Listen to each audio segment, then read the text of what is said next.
Peace and blessings. Shout out to my YouTube, Instagram, and Facebook family. We're back at it again. Right now, what I'm gonna need is my Republican black men, Republican brothers. Please come to the front. Can you please come to the front? We need to talk because you guys have been doing quite a bit of cooning the last couple of days. You did. We all saw that Donald Trump. I don't know what that was. You guys brought Donald Trump in there for. I was like, is this for Black History celebration or is this we're gonna jerk off Donald Trump Day? That was disgusting. It was just, I couldn't even watch the full thing. Every time some brother got up there, they had to say something nice about Donald Trump. That was insane. This is Black History Month, and we gotta praise a orange, blonde hair, blue eye. I don't even know what's cause I've never even looked at the guy that much. You have to keep talking about he's great. Oh man, he's young. I'm old, but he's old like me, but he's way more quicker on his feet than I am. What in the world is this? Ben Carson is still out here cooning. Ben Carson said he's about to be 80 and he's cooning at 80. You tap dancing at 80. You Uncle Remus at 80. You shucking and driving at 80.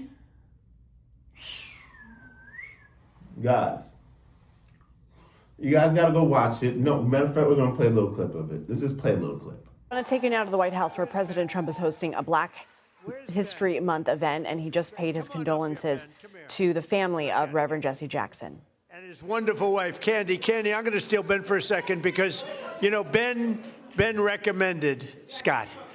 And when Ben recommends somebody, I just do it. Did I make a good decision? Be careful. Don't fall, Ben.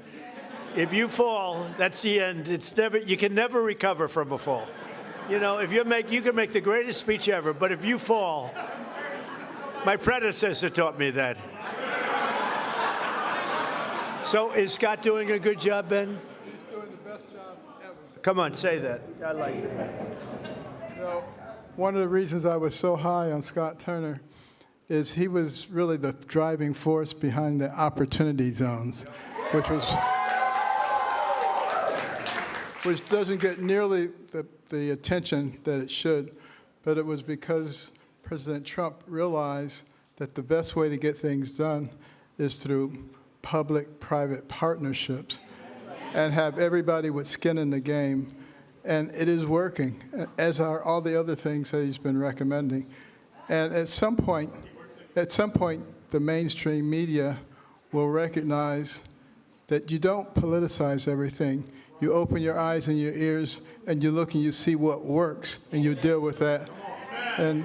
But the best thing about Scott, he's got a lot of energy.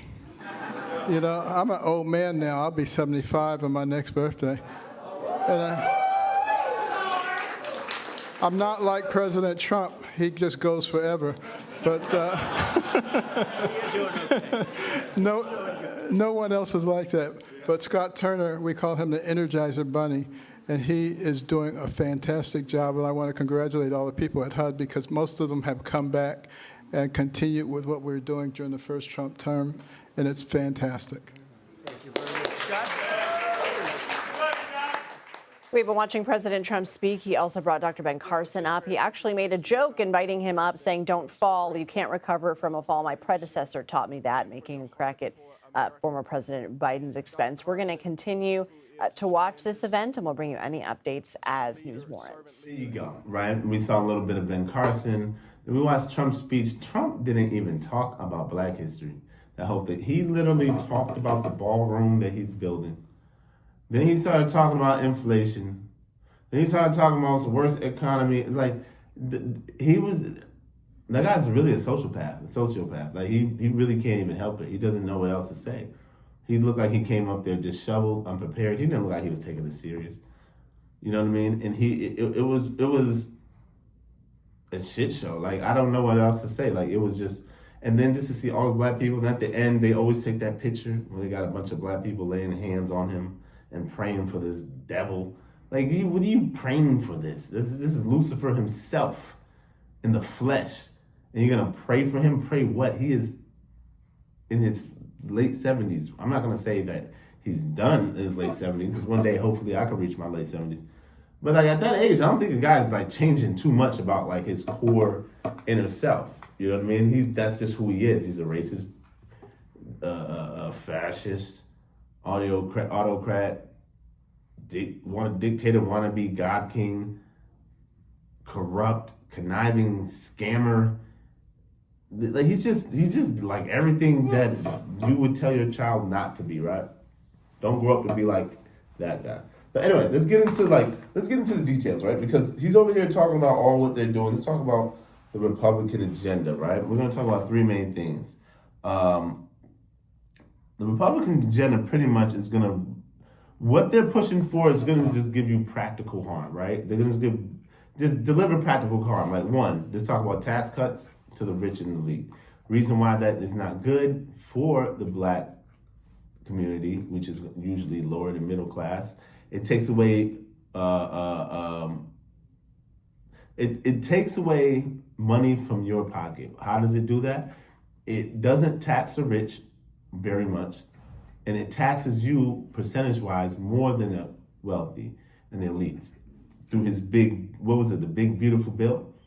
He gave the elites huge tax cuts and gave you none, if not raised them in certain spaces.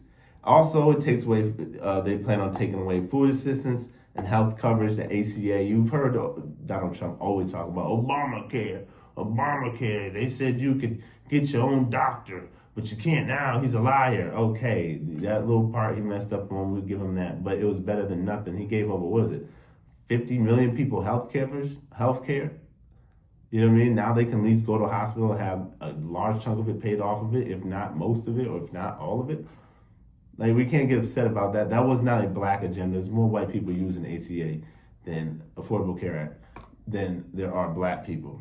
There's also talking about the hollowing of federal workforce. This one in particular hurts black women the most. You know what I mean? Because black women are the two number one hires in this country is the federal government, which hires millions of people, and then two, Walmart, which is an extension of the federal government at this point. It's like Tesla. But, and Amazon. Donald Trump, remember when he had the Doge and Elon Musk? I don't know who in their right mind would let Elon Musk into like databases, and they were saying we're trying to uproot corruption. We're trying to see who's stealing money. There's billions going here, but we don't know where it's going. And it's like, Elon Musk, what are you gonna do? Put an AI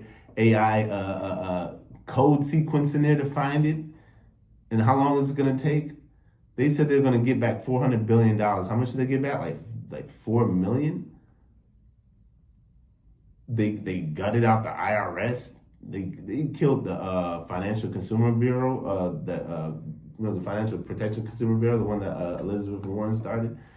They did a lot of damage, and through Doge, at the end of it, they had to kick Elon Musk out because he has all our security numbers, all our bank information, he just started grabbing information that had nothing to do with health information, social security numbers, addresses. He just started snatching all of this information, taking it to God knows who, and doing God knows what with it.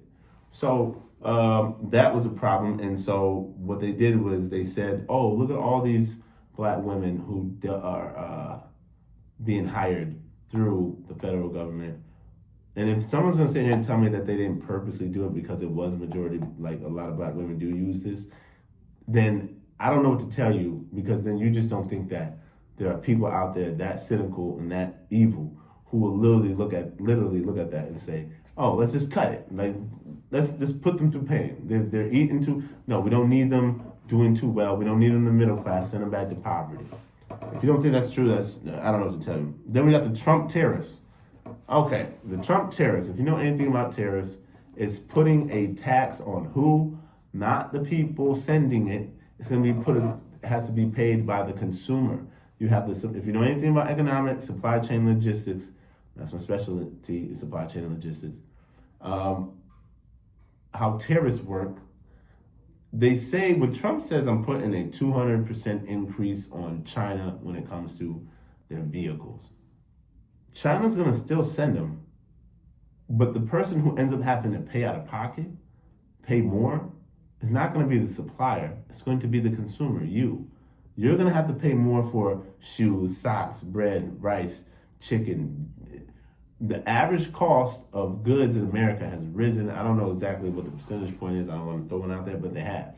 They put farms out of business. You know how many farms have gone bankrupt recently? Also, rise the price of goods. Yep, we already talked about that. Just go to the store and try to buy. Look, do this right now. Go to Walmart. And I don't know if you shop once a month.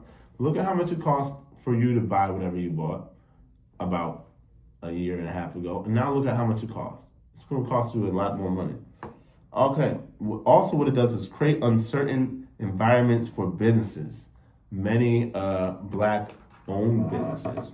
When you have like a destabilized economic situation, whether it could be through war, it could be through natural disasters like a hurricane or something, or it can be coming through political instability like we're having right now, where you have a government who's shaking up so much that it's really hard for people to get business loans, especially in Black communities, because when they're looking at the president and they're looking at how he's tightly squeezing a certain community, they'll say, I'm not sure if we want to give you this money for this business loan or this mortgage because we don't know if you're going to have a job next year. Can you imagine being a federal worker right now, right?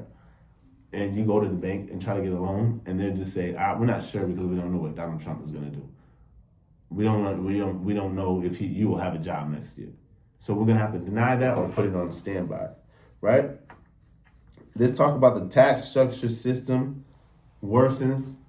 Like I said again, he had made huge tax cuts to the rich and wealthy. They don't pay taxes at all. I was watching an interview with Grant Cardone, if you know who he is.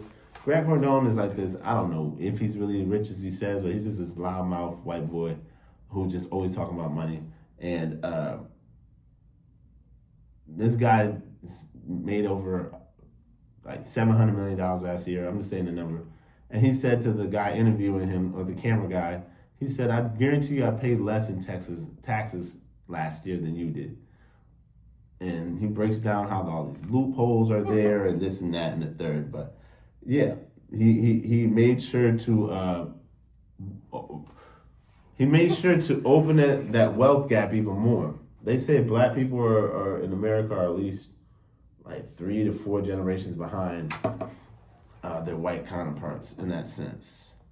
Okay, it takes taxes, wage, income more than wealth. Yeah, so when it comes to taxes, what they're doing is they're taxing wage incomes, meaning your paycheck, once again, gets taxed more than someone's wealth. So if someone's worth $50 billion, the $50 billion doesn't get touched. But if you're working, making $35 an hour, they're gonna touch that 35, and you see your paycheck, it says federal and state taxes. Okay, the Trump administration weakened federal agencies like Social Security Administration. You know how the Republicans always wanted to get rid of Social Security, always, since the beginning. It's gonna run out. Oh my God, it's gonna run out. We can't afford it. It's for every old person because the baby boomers, which is kind of true. It's gonna be like one person to one person. So what happens is with Social Security is you pay in it as you get older, so that by the time you hit, 65 now, they keep raising the age, if you ever get it, that you get a certain amount of check in the mail every day just for being a citizen and contributing to the government and you want to take care of old people. They give you a check. They say, here you go. And it's not much, $600 every month. It's not much, it's not nothing. Hopefully you're gonna be living, eating cat and dog food for the rest of your life. But it's not much. But he's trying to cut that. Health and Human Services, we just talked about affordable health care. They're really trying to destroy Obamacare. They want to get rid of contraceptives. They're using the Bible. They're using everything they can think of to do this. Also, the federal government jobs help middle-class Black America. And the unemployment rate is at its lowest since coronavirus. Guys, all I'm going to say here is it's Black History Month, right? And watching these brothers get up there, mainly brothers, this lady from D.C., I don't even know what she was talking about. Black people, we are in trouble. I don't care where we go on this planet Earth. It's just like a mind burn. It's like, what are we doing? Why in the world would you think Donald Trump is here to help you at all? At all. Like, read between the lines, look at the statistics, look at the numbers. We're too busy worrying about how we feel. Ben Carson, he talked about, then he said that Jesse Jackson was okay, but I said, what? This man just died yesterday. I didn't like him, but he started getting better and better with over time. What are you talking? And you guys don't find that disrespectful? They're just happy that Donald Trump came to talk to them. And that black people, we got to get our self-esteem up. We really do. We got to get our self-esteem up and our self-worth up. Because he didn't even talk about the black. He just said a couple words here. Then he talked about the ballroom. We're going to have more people in here. We've been wanting to do it. It's going to look beautiful. Big ballroom. Big. And then he started talking about how he fixed the economy and this and that. Which I understand. You want to talk about the economy and stuff. But this is, I would say it would have been more of a, I don't know if this is the right type of venue or who was all in there. But seeing that it was Ben Carson up there, we're in trouble. We got to really, see, this is the reason why I say, before we can have an economic revolution, we're going to have a psychological revolution. That's what I heavily agree with Dr. Ifa Tunde, Umar, and with many scholars before, W. Du Bois. We had when you had Marcus Garvey, X, Farrakhan, you're going to have a psychological civil war in a sense, or a ideological civil war, a battle of ideas and perspectives of moving forward, because there's some of us as black men who are comfortable in the situation we find ourselves in. And I know right now a lot of people are going to say, what situation we find ourselves in? We're doing great. Brother. We only own like 3%, if that. Most people say half of 1% of wealth here in America. We don't own anything. We're just workers. We're consumed. In the great words of who made the word Paranomics? Dr. Claude Anderson. Black people are only good for, the only thing that we produce is sweat. We don't produce anything. We consume. We don't own banks. We don't own hospitals. We don't own marketplaces, shopping markets. We don't own our own justice judicial system. We don't own what's the final thing? And we don't own our own neighborhoods and can keep them safe. We can't guarantee to even keep our own people safe in any space we're in. I don't care if you're here in America, Chicago, Atlanta, New York, or you're in Africa, in South Africa, Congo, Sudan. I don't care if you're in the Caribbean, in St. Croix, St. Thomas, Jamaica, Haiti, Brazil, or in the UK in District 9 in France, down low ends over there. Wherever you go, you're going to see that us black people are in a very peculiar situation, and we're always trying to use religion to explain political phenomena. Like I would literally see a brother, we'll be talking politics, and bring out the Bible. But in the scripture, it says, and it's like the Bible, the Quran, the Torah, whatever, your religion has no answer for white supremacy and black liberation. It does not. You're using your religion, and then what's even crazier is when people use it as a history book. This is not a history book. This is just, we're not going to get into religion. I keep telling myself not to do that. But anyway, so when we see guys like Ben Carson, Tim Scott, you got who else out there shucking and driving? Tariq Nasheed. Who else we got out there? There's quite a few of them.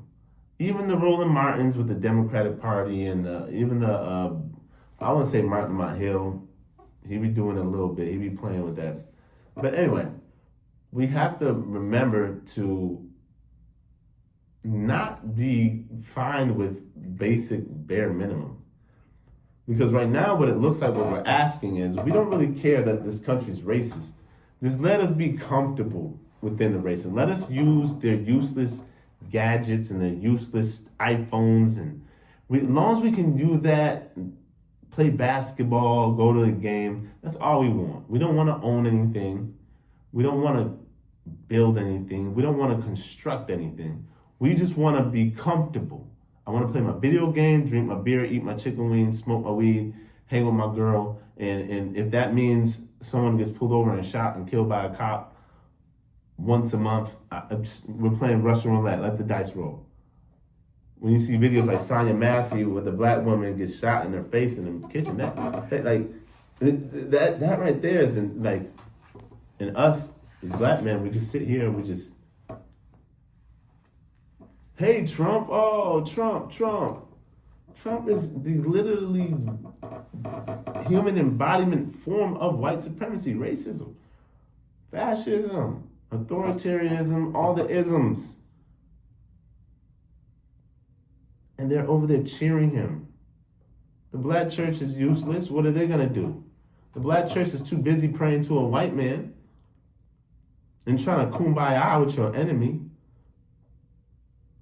taking government grants and loans, faith-based initiatives, right? Is that what George Bush called it? The faith-based initiative, FBI.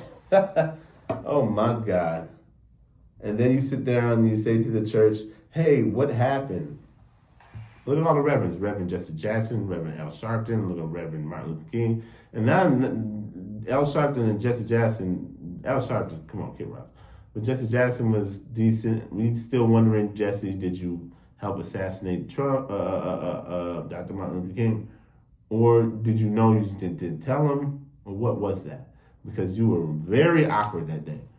Anyway, so watching that video, it lets me know, and these are the well-to-do blacks. These are the black people who are at the forefront, are sitting next to power, and they have the money and they have the knowledge, and they're still doing that.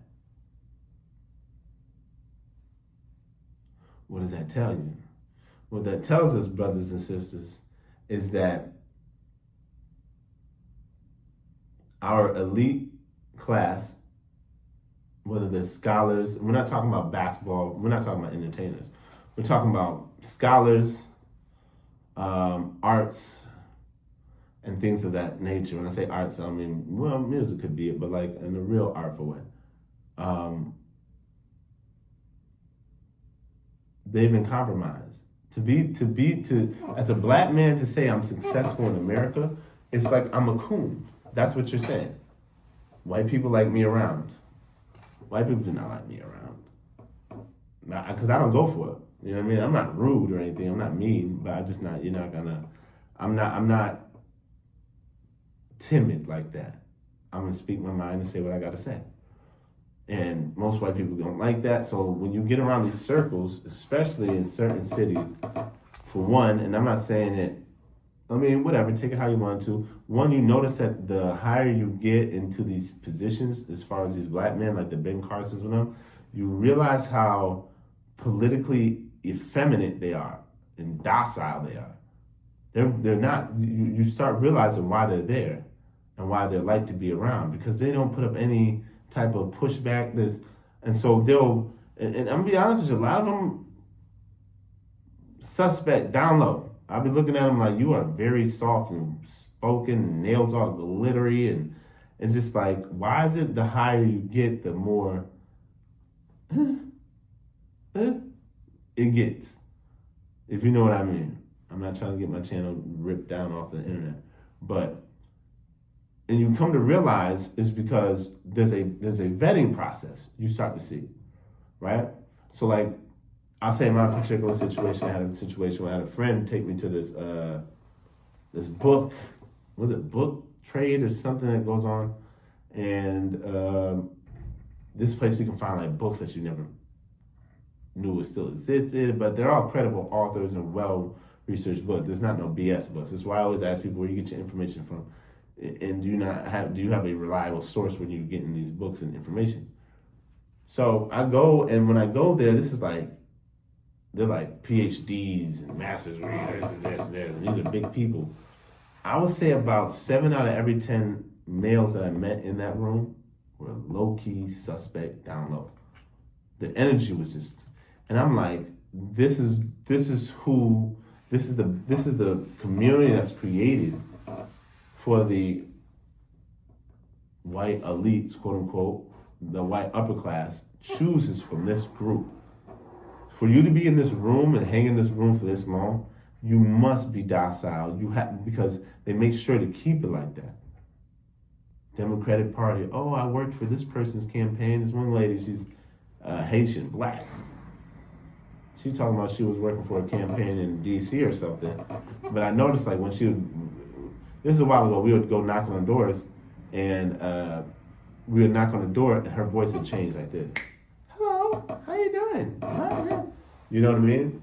And that's when I realized I wasn't so good at it. It's not because I couldn't do it. It's just I didn't like the idea that I would have to, you know? And they would give you training. Hey, when you come up to the door, like, just make sure you speak like this and make sure you smile, which isn't bad or anything, but just not for me. I can't fake it too long. But anyway, guys, go watch that speech. I don't even know what that was. Then at the end, they got a bunch of people laying hands on Trump, trying to save his burnt out soul. Like, they're all praying, Jesus. What black people in this Jesus and like religion thing, goodness gracious.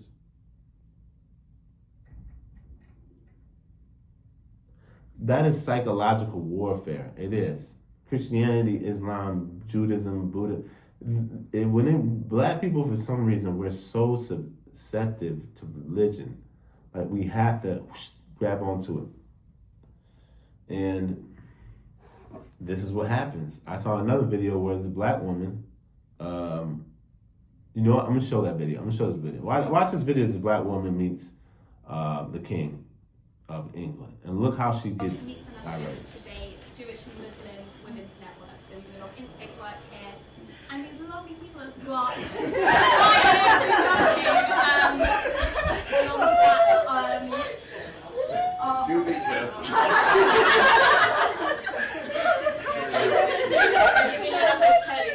she wants to know she should sign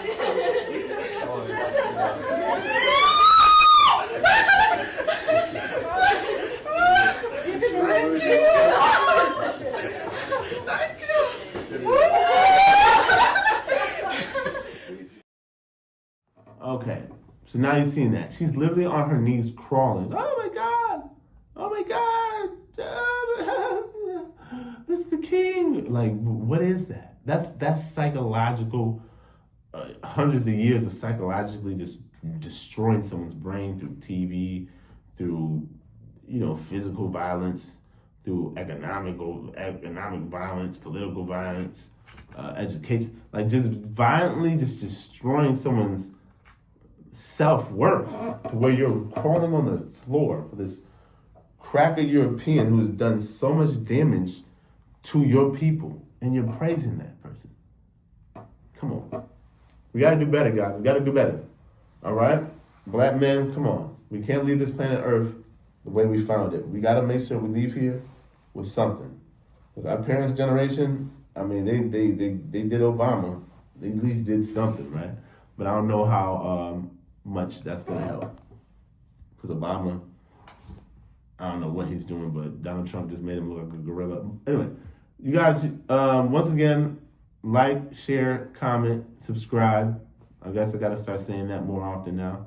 I thought that at this point everybody knew that anyway, but someone was like, hey, no, you gotta remind them.